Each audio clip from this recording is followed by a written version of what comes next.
Bom, a gente já começa o Jornal da Manhã de hoje com a PEC da transição. A Comissão de Constituição e Justiça do Senado aprovou ontem a proposta. O texto deve ser analisado no plenário ainda hoje. Yasmin Costa tem os detalhes. A PEC Fura-Teto foi aprovada na Comissão de Constituição e Justiça do Senado depois de acordos entre os parlamentares. A única alteração que foi solicitada, pelo que eu entendi, é a redução do recurso. 45 mais 23, está fechado. É isso. É isso. De 175 para 145. É isso. Mais os 23 do superávit primário. Em votação, o relatório apresentado com a forma modificada do acordo. Em votação, aprovado por unanimidade. Voto contrário do senador Girão a mim. Meu voto contrário também. Voto contrário do senador Girão e do senador a mim. 3 mudanças foram feitas em relação à versão inicial apresentada. A proposta aprovada não retira o Auxílio Brasil do teto de gastos, mas expande o limite desse teto em 145 bilhões de reais para garantir o pagamento do benefício. Inicialmente, o texto previa uma elevação de 175 bilhões para garantir o benefício social. O prazo do aumento do teto caiu de 4 para 2 anos. Outro ponto que houve acordo é sobre o prazo para que o governo eleito envie ao Congresso Nacional uma nova regra fiscal em substituição ao teto de gastos. Inicialmente, o texto estabelecia que esse projeto deveria ser apresentado até o fim de 2023. Mas o texto aprovado da PEC prevê que a proposta de nova âncora fiscal deve ser encaminhada ao Congresso até o meio do ano que vem. O relatório, formulado pelo senador Alexandre Silveira, acatou também novas sugestões dos senadores. Entre elas, incluiu a manutenção do pagamento do auxílio gás dentro do espaço fiscal aberto. O senador Alexandre Silveira defendeu que essa é uma medida para garantir a manutenção de recursos aos que mais precisam.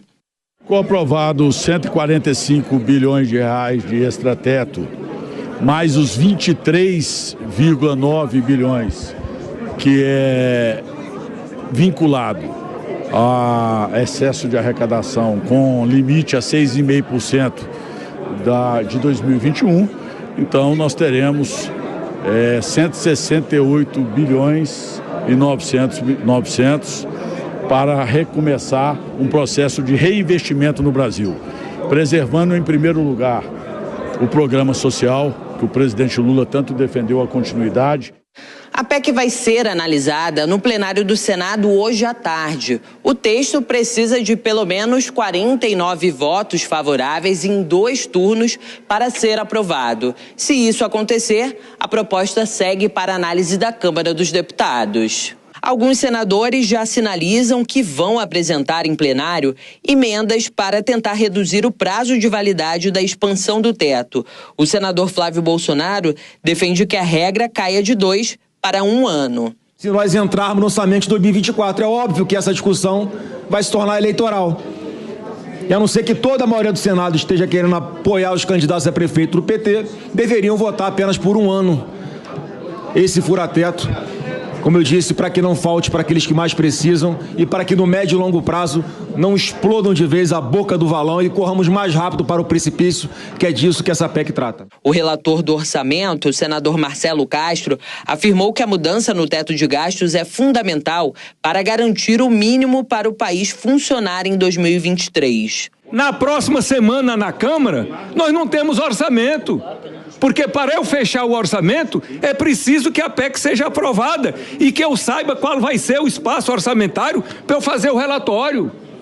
Então, é uma necessidade absoluta do país que essa PEC seja aprovada. Eu já disse, qualquer PEC, nós não podemos fechar o orçamento sem a PEC, porque o orçamento nós não conseguimos fechar e o país não vai funcionar no próximo ano se nós não tivermos aprovado essa PEC aqui. Com a medida aprovada na CCJ, o governo eleito pode pagar o Auxílio Brasil de R$ 600, mais R$ 150 por criança até 6 anos, a partir de janeiro de 2023.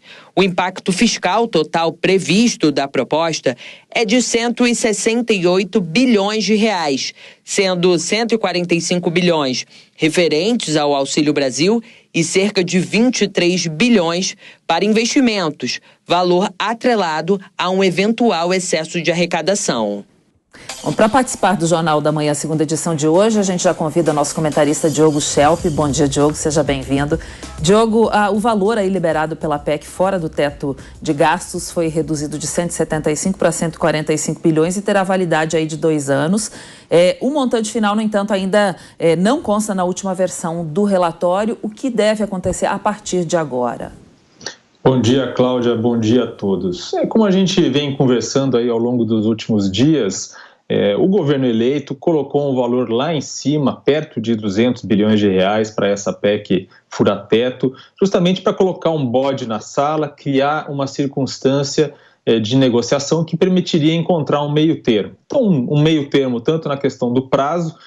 O prazo inicialmente não tinha limite, né? Era para ser algo permanente, depois passou-se a discutir a possibilidade de que fosse por 4 anos, agora estabeleceu-se em 2 anos, provavelmente é o que deve permanecer na votação hoje no Senado em plenário. Em relação ao valor também, houve, então, um meio termo, né? Os senadores governistas, apoiadores de Bolsonaro, a gente ouviu ontem, por exemplo, a fala de Flávio Bolsonaro, de Eduardo Girão, queriam algo em torno de 50 bilhões que eram necessários para pagar a diferença dos R$400 que já estão no orçamento para o Auxílio Brasil, até os R$600. Então, esse valor 145 bilhões é realmente esse meio termo, é uma vitória para o governo eleito e é uma vitória também para o governo atual. Explico por quê. A gente não viu grande empenho aí dos senadores da base de apoio de Bolsonaro para obstruir essa votação na CCJ. E por quê? Porque eles conseguiram incluir essa possibilidade de também colocar fora do teto de gasto esse excesso de arrecadação para investimento, cerca de 23 bilhões de reais, e já para o orçamento desse ano, de 2022. E a gente sabe que há muitos contingenciamentos, muitos cortes sendo feitos na